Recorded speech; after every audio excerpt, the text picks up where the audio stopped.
Hello guys. അപ്പോൾ അങ്ങനെ നമ്മൾ മഡ് ബാത്തൊക്കെ കഴിഞ്ഞിട്ട് നേരെ ഈ മല കയറി അങ്ങോട്ട് പോകാൻ പോവുകയാണ്. ഈ മലയുടെ അപ്പുറത്താണ് ഒരു സ്പെഷ്യൽ ഐറ്റം പറക്കുന്നുണ്ട്. നമ്മൾ അങ്ങോട്ടുള്ള പോക്കാണ്. അങ്ങോട്ടുള്ള പോക്ക് എന്ന് പറഞ്ഞു കഴിഞ്ഞാൽ ഇച്ചിരി കഠിനമായ റോഡാണ്. കാരണം റോഡില്ല, ഇതേപോലത്തെ വഴികളാണ്. ഈ വഴികളിൽ നിന്ന് സൂപ്പർ വഴി കൂടെ എന്താ പോകുന്നത് കാണിച്ചാലേ കാല് തെന്നിയാൽ തീർന്നു. ഈ വഴി കൂടെ യാത്ര ചെയ്യുമ്പോൾ എന്താ കുഴപ്പമെന്ന് വെച്ച് കഴിഞ്ഞാൽ ഭയങ്കര കാറ്റാണ്. ആ കാറ്റത്തിൽ കൂടിയാണ് പോണത്. അതാണ് ഞാൻ പറഞ്ഞത്, വീട് കഴിഞ്ഞാൽ തീർന്നെന്ന്. നമുക്ക് അവിടം വരെ ചെല്ലാനുണ്ട്, ഒരുപാട് നടക്കണം. അവിടം വരെ ലാസ്റ്റ് എത്തി. അങ്ങനെ എത്തിപ്പെട്ട് കഴിഞ്ഞ് തൊട്ടടുത്ത് ഈ സാധനം പറക്കുന്നുണ്ടല്ലോ, ഒരു വല്ലാത്ത ഫീലാണ്. ഞാനവിടെ ചെന്ന സമയത്ത് ഒരാൾ പറക്കാൻ റെഡിയാകുന്നുണ്ടായിരുന്നു. അയാളുടെ ബാഗ്, ബെൽറ്റുകൾ ഇതൊക്കെ അവർ ഓൾറെഡി സെറ്റ് ചെയ്ത് വെച്ചേക്കാണ്. സെറ്റ് ചെയ്ത് കഴിഞ്ഞതിന് ശേഷം അവർ ഈ പൈലറ്റ് അവരും ഇതുമായിട്ട് സിങ്കാക്കി കണക്ട് ചെയ്തിട്ട് ഒരു ബെൽറ്റ് കൂടി ഇടും. ആ ഒറ്റ ബെൽറ്റിലാണ് സാധനം ബിരിയാണാണ്. ബിരിയാണി റെഡി ആയി കഴിയുമ്പോഴത്തേക്കും അവർ ആ സാധനം കണക്ട് ചെയ്യുന്നത്. അപ്പോൾ അവർ കണക്ട് ചെയ്ത് കഴിഞ്ഞിട്ടുണ്ട്. ഇനിയിപ്പോൾ പയ്യെ അവർ രണ്ടുപേരും കൂടി അങ്ങോട്ട് പോയി മുമ്പോട്ട് പോയതിന് ശേഷം ജമ്പിങ്ങാണ്.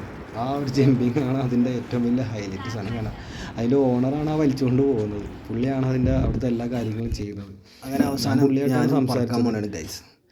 അവിടെ ചെന്ന് നിന്നത് മാത്രമേ ഓർമ്മയുള്ളൂ. അവന്മാർ അച്ചാരം വിച്ചാരം നിറച്ച് ബെൽറ്റുകൾ അപ്പുറത്തുനിന്നും ഇപ്പുറത്തുനിന്നും ഒക്കെ വലിഞ്ഞു മുറുക്കുന്നുണ്ട്. എനിക്ക് ഒന്നും പറയാനുള്ള ഗ്യാപ്പ് പോലും അവന്മാർ തന്നില്ല. രണ്ടുപേരും അപ്പുറത്തും ഇപ്പുറത്തും നിന്നിട്ട് വലിച്ചുകൊണ്ട് പിന്നെ ഒന്നും ഓർമ്മ. നെക്സ്റ്റ് സീൻ എക്സ്പീരിയൻസ് ആയിരുന്നു.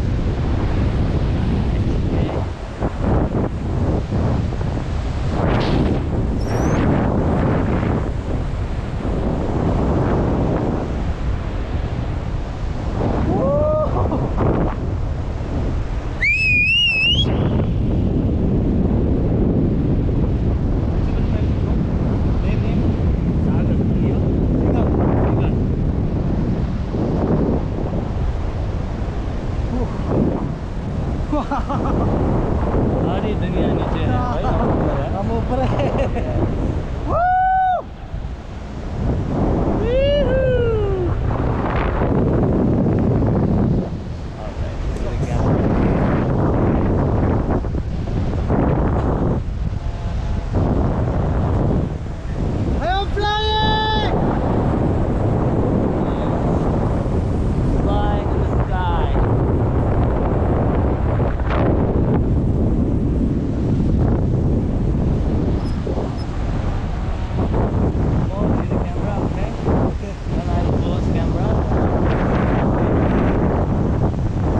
എൻ്റെ പൈലറ്റിൻ്റെ പേര് സാഗർ.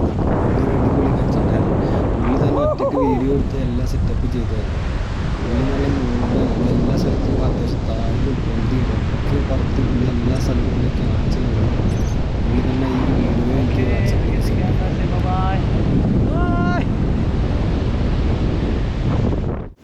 ഇതെല്ലാം കഴിഞ്ഞ് പുറത്തേക്ക് ഇറങ്ങിയപ്പോഴേക്കും അത്യാവശ്യം നല്ല രീതിക്ക് ലേറ്റായി.